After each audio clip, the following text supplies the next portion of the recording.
Allah Subhanahu wa Ta'ala kita dikumpulkan di dalam satu tempat yang insya Allah mudah-mudahan tempat ini penuh dengan naungan kasih dan sayang Allah. Terlebih kita harapkan mudah-mudahan kasih sayang Allah Subhanahu wa Ta'ala tetap terus disertakan kepada kedua mempelai khususnya, yaitu adalah Ananda Deka dan juga Ananda Ita sebagai kedua mempelai yang akan melangsungkan kehidupan rumah tangga. Maka dari itu mari kita harapkan dengan iringan doa semuanya, mudah-mudahan Allah Subhanahu wa Ta'ala jadikan kedua mempelai ini keluarga yang dirahmati, keluarga yang diberkahi, dan dijadikan keluarga yang sakinah, mawaddah, warahmah. Amin, amin ya rabbal alamin. Begitu pula mari kita bersama-sama untuk terus berselawat kepada junjungan agung Nabi besar kita Muhammad sallallahu alaihi wasallam. Mudah-mudahan saat ini yang kita sama-sama melangsungkan, menjalankan dari apa yang menjadi kesunahan Nabi kita Muhammad sallallahu alaihi wasallam, mudah-mudahan kita semua yang hadir diakui menjadi umatnya beliau. Kelak nanti di yaumil qiyamah bersama-sama kita mendapatkan syafaatul uzma. Amin, amin ya rabbal alamin. Hadirin keluarga besar dari mempelai pria dan juga mempelai wanita, mari kita sama-sama membuka acara di siang hari ini dengan pembacaan umul kitab ala hadiniyah wa likulli niyatin salihah liridaillahi ta'ala. Al-Fatihah.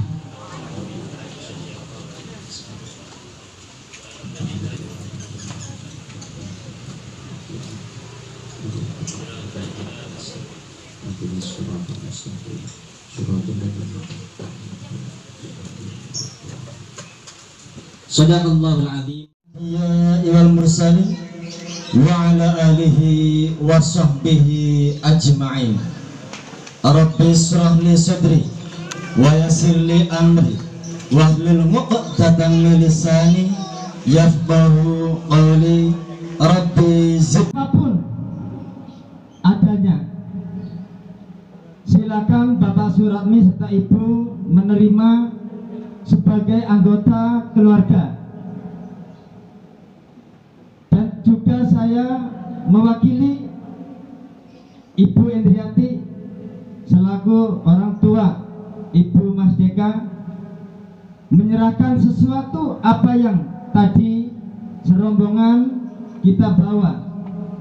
Saya mohon maaf kepada Bapak Suratmin beserta Ibu jikalau apa yang kita bawa, apa yang kita serahkan kepada panjenengan, kepada Bapak Suratmin atau Ibu, banyak sekali kurang berkenan di hati Bapak Ibu, kami sekeluarga minta maaf yang sebesar-besarnya.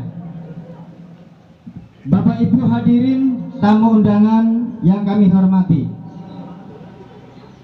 sebenarnya ini saya penyerahan yang kedua kali Pak, double amplop kecil.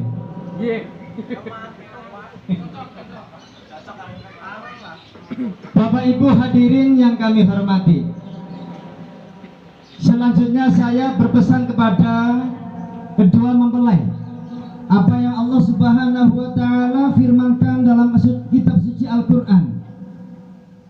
Ya ayyuhalladzina amanu qu anfusakum wa ahlikum nar wa quduhan nawasul wal hijara wa quduhan nasu wal hijara, yang artinya, hei orang-orang yang beriman, jagalah diri kamu dan jagalah anak istri kamu, keluarga kamu dari api neraka. Sesungguhnya api neraka itu terbuat dari batu. Waquduhan nas wal hijarah, dari batu dan manusia manusia yang bagaimana? Mestinya manusia yang tidak taat kepada Allah Subhanahu wa ta'ala. Tapi insya Allah semoga kita semua termasuk golongan umat yang beriman kepada Allah dan umat yang bertakwa kepada Allah Subhanahu wa ta'ala. Amin Allahumma.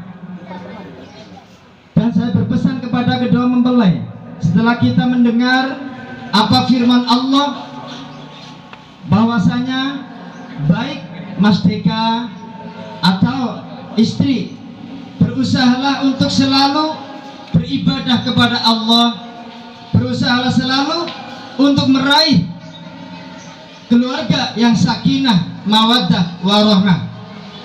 Seringkali kita dengar bahwasanya teman-teman kita mengucapkan selamat, semoga pernikahan kalian menjadi keluarga yang sakinah, mawaddah, warahmah. Apa arti daripada sakinah? Apa arti daripada mawaddah? Dan apa arti daripada warahmah? Yang namanya sakinah yaitu tenang. Setelah kedua mempelai sudah dinikahkan, sudah menjadi suami istri, kedua mempelai harus punya rasa ketenangan dalam hati kalian masing-masing. Umpamanya Mas Deka melihat selain Mbak Ita mawaddah, ini termasuk kepada Mbak Ita. Apapun yang suami berikan kepada Mbak Ita, panjenengan harus menerima dengan ikhlas, harus menerima dengan gembira, harus menerima dengan senang hati. Karena apa? Di situ mawaddah adalah menerima dengan konangah. Cara bahasa Jawane, trimo ing panduming pangeran, trimo ing panduming suami. Nggih. Nggih Mbak Ita nggih. Lajeng warahmah. Selanjutnya warahmah kita ciptakan. Mudah-mudahan Allah Subhanahu wa ta'ala selalu memberikan rahmat kepada kita, khususnya pengantin, kedua mempelai yang akan mengarungi bahtera rumah tangga. Semoga Allah senantiasa memberikan rahmatnya kepadanya. Amin Allahumma. Dengan jalan kita berusaha selalu mendekatkan diri kepada Allah, selalu beribadah kepada Allah, dan selalu memohon petunjuk kepada Allah Subhanahu wa ta'ala. Amin Allahumma. Bapak Ibu hadirin yang kami hormati, sekiranya itu saja yang dapat saya sampaikan atas nama wakil daripada keluarga besar mempelai putra. Apabila banyak kesalahan ataupun kekurangan dalam penyampaian saya memohon maaf atas sebesar-besarnya, dan saya akhiri wa'afu minkum. Wassalamualaikum warahmatullahi wabarakatuh. Assalamualaikum warahmatullahi wabarakatuh. Alhamdulillah, alhamdulillahirabbil alamin. Assalatu wassalamu ala asrofil anbiya wa mursalin wa ala alihi wa sahbihi wa sahbihi wa duriyatihi wa ahli baitihi ajma'in. Asyhadu an la ilaha illallah wa asyhadu Muhammadan abduhu wa rasuluh la nabiyya ba'da. La haula wa la quwata illa billah. Yang kami muliakan dan kami hormatin guru kita bersama Ustadz Fauzan, juga yang kami muliakan perwakilan dari KUA Ustadz Sanusi, yang kami muliakan juga Ketua Panitia sekaligus Ketua RT 05 Bapak Irwan. Semoga beliau senantiasa dikasih kesehatan yang sempurna dan dengan kepeduliannya ke warga, semoga kedepannya bisa menjadi RW untuk periode yang akan datang. Amin. Dan kami hormati juga pembawa acara Ustadz Khairuddin, dan yang paling penting dan yang paling sangat kami cintai dan kami muliakan, dari keluarga rombongan pisan almarhum Bapak Susrino beserta Ibu Indriati. Dan kami hormati dan kami cintai daripada Sohibul Hajat Bapak Suratmin dan Ibu Martini serta kedua mempelai. Semoga apa yang menjadi hajat dari Bapak Suratmin dan keluarga, Allah senantiasa mencukupkannya. Apa yang menjadi impian Bapak Ratmin dan kedua mempelai, semoga disampaikan juga oleh Allah. Apa yang Bapak Ratmin doakan, insya Allah juga dikabulkan sama Allah. Juga tak lupa semoga keluarga besar daripada Bapak Ratmin senantiasa dikasih kesehatan yang sempurna oleh Allah. Allahumma amin. Sebelumnya, marilah bersama-sama kita panjatkan puja puji syukur kehadirat Ilahi, yang mana di siang hari ini kita bisa berkumpul bermuajaah dalam rangka tasyakuran atas terlaksananya pernikahan kedua mempelai Ananda Ita dan Ananda Dika. Kami selaku perwakilan dari Bapak Suratmin, mohon maaf ya, salam dan sholawat semoga senantiasa tercurahkan kepada junjungan besar kita Nabi Muhammad SAW. Semoga kita semua mendapatkan syafaat dari beliau. Mohon maaf tadi terlupakan. Kita lanjutkan. Saya selaku perwakilan dari Bapak Suratmin pertama-tama memohon maaf yang sebesar-besarnya apabila dalam penyambutan, jamuan maupun tempat masih banyak kekurangan jauh dari harapan keluarga besar almarhum Bapak Susrino dan Ibu Martini. Mohon dimaafkan ya, ini apa adanya, semata-mata menghormati tamu dan membahagiakan Ananda Ita dan kedua mempelai. Jadi tidak ada maksud apapun selain semata-mata untuk meningkatkan ibadah. Yang kedua, tentang serah-serahan yang tadi sudah disampaikan dari perwakilan Ananda Norman Deka Saputra yang sudah menjadi suami daripada Mbak Ita Yulianingsih. Saat juga tadi dilaksanakan saya terima nikah dan kawinnya Mbak Ita Yulianingsih binti Bapak Suratman dengan mas kawin yang tersebut dibayar tunai. Saat ini juga kewajiban seorang istri atau seorang anak orang tua sudah ditanggung oleh seorang suami. Maka hukumnya tidak boleh Bu sebenarnya nih ya. Sebenarnya tidak boleh anak perempuan kalau sudah nikah minta duit, minta jajan lagi sama orang tuanya.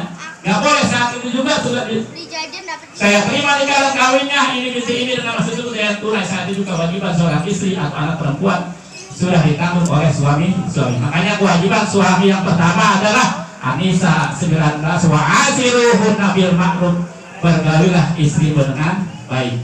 Jadi kalau suami lagi doyan-doyan, kan gue dengerin nih, budak-budak di sini nih. Itu perintah untuk melaksanakan hubungan suami istri itu dituangkan di An-Nisa 19. Wa asiruhunna bil ma'ruf, bergaulilah istri dengan baik. Karena di saya ada Bu, selama 3 bulan itu pengantin dari PPL aja. pengantin perempuan. Dari sini dibawa ke laki-laki karena sudah sah. Selama 3 bulan tidak terlihat tubuh baik yang atas atau yang bawah barangkali begitu. Akhirnya dia komplain, jangan 3 bulan datang ke orang tuanya, kenapa Neng kamu balik lagi? Saya Pak udah kayak es, udah kayak apa saya nggak dihargai Pak selama 3 bulan nggak ditoyok-toyok aja Pak. Lantas kenapa kok bisa begitu?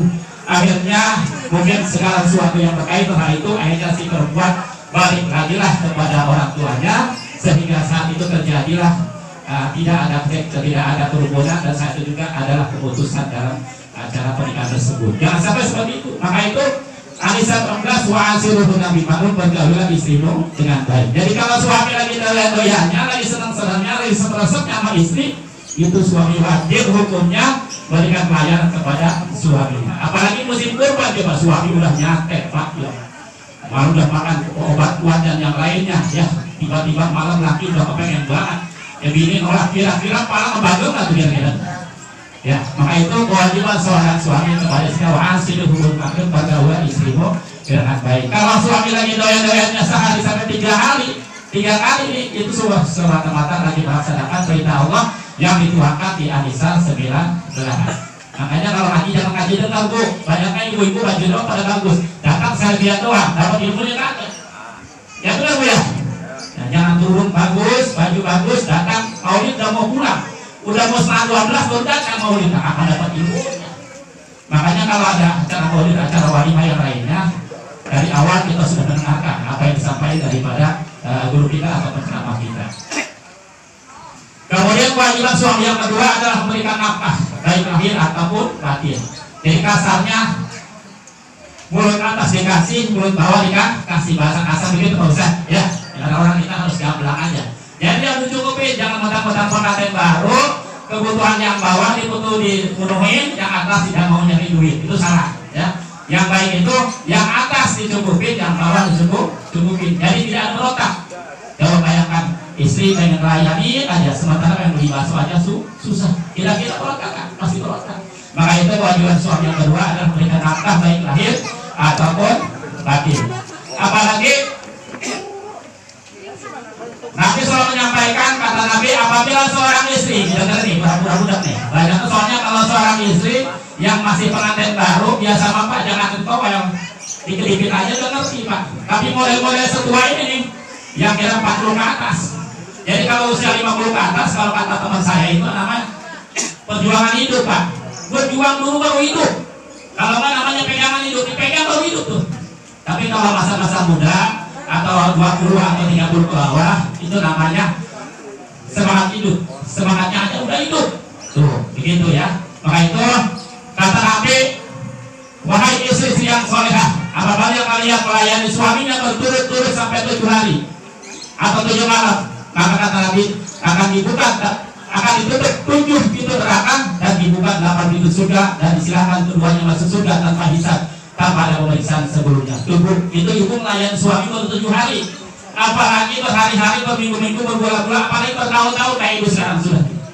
Ya, apalagi itu, makanya dibukakan 8 pintu surga, silakan ibu masuk surga tanpa hisab, tanpa ada pemeriksaan sebelumnya.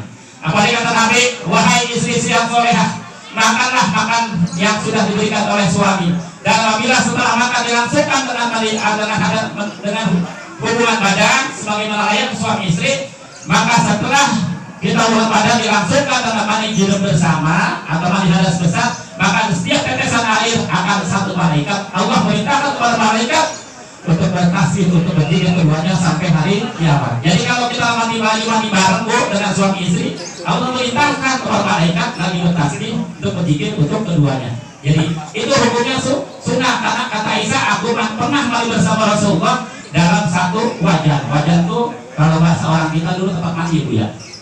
Jadi sekarang kita ini rumah, kalau sekiranya rumah belum ada showernya, jadi usahakan besok ya apa besok kita ke material ngapain beli shower. Kata Pak Ustadz kalau mandi bareng itu kita dengan suami istri hukumnya sunnah, makanya besok langsung beli shower dan kalian belum punya ya. Kemudian karena tujuannya apa? Tujuannya agar kita di dalam rumah tangga ada keharmonisan. Bayangkan Pak, kira-kira ibu lagi mandi, kita mandi bareng-bareng, kira-kira ada kecemburuan? Tidak ada. Yang ada paling kalau memang punya kamu begitu, iya punya kamu juga begitu, paling begitu ujung-ujungnya. Yang ada apa? Yang ada kebahagiaan di dalam rumah tangga, tidak ada kelekakan. Tujuannya supaya rumah tangga selalu harmonis. Maka itu kewajiban suami yang berikutnya adalah ada 3 dan 4, barangkali terlalu panjang yang kami sampaikan. Kemudian kebalikannya sebagai pasangannya, yaitu kewajiban seorang istri kepada suami. Kewajiban istri kepada suami adalah yang pertama, taat dan patuh kepada suami. Nih, kata Nabi, apabila seorang suami, ibu dengerin ibu, ini ibu-ibu yang suka nolak kalau lagi kepengen suami kadang-kadang istri nolak, alasan capek, alasan malas, alasan ngantuk dan yang lainnya. Kata Nabi, apabila seorang suami ngajak istrinya masuk ke tempat tidur, sementara sang istri menolak ajakan suami dengan alasan ogah dan capek, dan apabila suami tersebut marah dari malam itu sampai pagi, maka si istri tersebut dikutuk oleh para malaikat dari malam itu sampai pagi. Ibu nolak ajakan suami, ibu dikutuk oleh para malaikat. Kemudian malah lebih pedas lagi, apabila seorang istri menolak ajakan suami, maka seluruh amal ibadah di yaumil akhir akan ditolak oleh Allah Subhanahu wa Ta'ala. Hati-hati ibu. Makanya seorang istri surganya ada di suami. Taat patuh ke suami, insya Allah jaminnya surganya Allah Subhanahu wa Ta'ala. Ya, jadi misalnya kalau ibu-ibu yang suasana seperti ini, yang udah tua 50-40 ke atas, kadang-kadang begitu Pak, harus dipancing dulu, dipancingnya susah kadang-kadang. Kalau yang ibu-ibu yang masih muda begini, Mas Dorma, Pak Eta, Pak Eti, itu saya dikit aja di konten. Yang begini ini agak Allah disuruhnya nih. Maka itu saya berikan wajangan, mudah-mudahan apa yang saya sampaikan menjadikan renungan pikiran belajar kita semuanya. Karena pengantin itu di dalam rumah tangga itu adalah baik buruknya rumah tangga tergantung kita berdua yang menjalankan ibadah. Di dalam ibadah itu di dalam adu nikah yang kita laksanakan, karena pada dasarnya tujuan adalah pernikahan, yaitu saya sampaikan dalam Pak Samawat, Sakinah, Mawaddah, Warahmah. Tadi sudah disampaikan arti yang begitu panjang oleh Pak Ustaz Audan.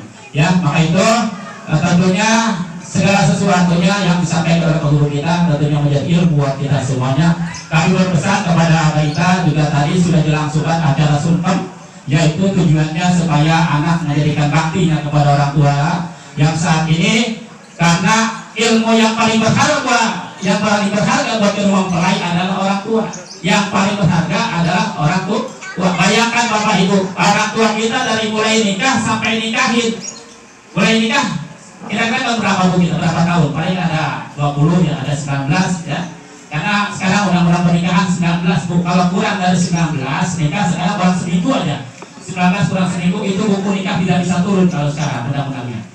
Kalau lebih dari lebih bagus, tapi kalau kurang, makanya saya banyakkan di agama dulu kalau begitu caranya. Karena dia nyawa kelewat ngebet Bu, daripada berbuat zina, ya kita nikahin aja, ya. Daripada dia tidak bisa pada hancur, lebih baik kita nikahin dulu karena usianya belum cukup 19 kurang seminggu atau kurang 2 minggu itu buku nikahnya. Nikah bisa dilaksanakan, buku nikah tidak bisa turun. Karena sekarang ada undang-undang KPHI, nikahin di bawah umur kena pasal kena jeruji besi. Maka itu jangan disahin amil, jangan disahin hulu nanti kalau kok saya habis nikah kemarin sampai sekarang buku nikah saya belum turun. Ya itu karena masalahnya umur si perempuan atau si calon yang laki-laki mungkin kurang umurnya ya. Kelihatannya itu minimal laki-laki, perempuan sekarang harus 19 tahun. Ya, maka itu yang paling berharga buat ilmu mempelai saat ini adalah ilmu yang paling berharga adalah orang tua. Bayangkan orang tua kalian dari mulai nikah sampai sekarang menikahkan, berapa duit yang dikeluarkan. Perih-perihnya di dalam rumah tangga, ayahnya gaji baru itu masih pas-pasan, kerja kontrak, istrinya nganggur di rumah. Bayangkan Bu ya, kita terus gitu ya Bu ya. Kita pengen mempertahankan rumah tangga kita agar harmonis, agar bahagia, agar abadi tentunya, sampai kita anak cucu kita sampai air hayat atau sampai maut yang memisahkan kita. Tidak sedikit perjuangan disampaikan di situ. Saat itu ada perkembangan punya anak, alhamdulillah orang tua diangkat menjadi karyawan tetap. Terus bertahan anak-anak yang tadi SD, SMP, SMA sampai punya keinginan orang tua anak masuk jenjang tinggi yaitu ingin kuliah tentunya. Tidak sedikit biaya yang disampaikan, tidak sedikit biaya yang dikeluarkan orang tua. Maka itu baktinya seorang anak orang tua tentunya harus dipenuhi, harus dilaksanakan dengan baik apa yang menjadi perintah Allah Subhanahu wa Ta'ala dalam dalam Al-Quran ataupun lewat hadis-hadis yang lainnya. Maka itu kami mohon kepada kita dijaga setelah kalian menjadi suami istri, sudah menjadi suami, akan tapi baktinya anak kepada orang tua harus selalu tidak ada yang kurang, harus selalu terpenuhi, karena kalian tanpa adanya orang tua, tanpa ada seorang ibu, tidak mungkin kita ini atau kita ini ada di alam dunia ini, karena kita ini adalah hasil kerjasama antara orang tua, dan ibu dan bapak kita. Maka itu orang tua adalah ilmu yang paling harga buat kalian. Pada dasarnya nanti kita merasakan barangkali kita dulunya kita kecilnya belajar, dulunya susah untuk diarahkan, dulunya susah untuk memberikan wajangan, dulunya susah barangkali kita untuk diberikan motivasi yang sekiranya baik. Nanti suatu saat kalian sudah berumah tangga, kalian merasakan sendiri bahwa kalian nanti punya anak yang bader, yang susah diarahkan, yang susah untuk dipantau, tentunya akan merasakan sendiri. Maka itu jadikanlah ilmu yang paling berharga buat kalian, baik Tas serta Pak Norman, adalah kedua orang tua kalian yang saat ini dari mulai nikah sampai menikahkan, yang tadi saya sampaikan adalah berapa dari segi anggaran biaya, berapa puluh juta yang dikeluarkan, dari segi cinta kasih sayang dari orang tua kita yang disampaikan kepada anak, dituangkan kepada anak tidaklah sedikit. Mungkin kalau dibayar tidak kita bisa bayar kepada baktinya orang tua. Makanya keramat kita bagi keramat kita bagi yang hidup, orang tua yang masih ada adalah keramat kita. Kalau sekiranya orang tua masih ada, orang tua butuh apa? Kalau kita rezekinya ada, kirim Pak, ya kirim. Kalau sekarang mau jarak jauh, kalau sekiranya kita nggak bisa pulang, udah kirim lewat ATM, lewat apa nggak Pak, mohon maaf, apalagi sekarang enak Bu, kalau punya anak 10 atau 15 paling enak itu. Kalau lebaran satu orang 1 juta atau 2 juta, misalnya 1 juta punya anak 10 udah 10 juta. Itu ada nenek-nenek yang nangis. Kenapa? Kenapa dikasih dari anak masing-masing 1 juta kok nangis? Orang tuanya senang, ada 10 orang dan 10 juta, gua nyesel katanya kenapa dulu nggak bikin 15 gitu. Karena kali 15 berarti 15 juta. Itu adalah makanya keramatnya kita adalah orang tua yang masih ada, kita berikan jangan sampai beliau dalam segi segala sesuatu kelaparan atau dalam segi suatu kekurangan. Kalau keramat kita yang orang sudah tidak ada, jadikanlah doa buat kita semuanya, bahwasanya kita beriman, kita ikutin Fatihah dan doa yang lainnya. Barangkali tidak terlalu panjang kami sampaikan karena berkaitan rezeki dari Allah Subhanahu Wa Taala, ini mendukung kebangunan mutalayyum merobai, dan kalau orang hajat doanya ada 2 Bu, bertentangan. Kalau kata pengantin pengennya hujan, kalau kata Syaikhul Hajat pengennya terang. Jadi Allah bingung. Kata Allah, saya ngabulin doa yang mana nih? Kalau kata pengantinnya pengennya katanya istilahnya turun hujan, sementara Syaikhul Hajat pengennya adalah terang. Nah, jadi bingung lah. Kalau pengantin makanya kenapa pengen ini? Karena kalau pengantin sudah ada yang ngerti katanya sekarang mah, makanya di meeting ya, sudah ada yang ngerti. Maka itu mudah-mudahan Allah sudah berikan rahmatnya berupa air, mudah-mudahan segala sesuatunya Allah berikan berkah buat kita semuanya. Barangkali tidak terlalu banyak kami sampaikan karena dari tadi sudah banyak sekali yang disampaikan oleh guru kita. Maka itu kami sekali lagi atas nama pribadi Amin Usul Satu Desa Mangunjaya dan sekaligus yang kami mengurusi biodata acara pernikahan dari mulai sebulan sebelumnya kami urus menuju ke acara pernikahan, yaitu di Balai KUA. Apabila ada tutur kata bahasa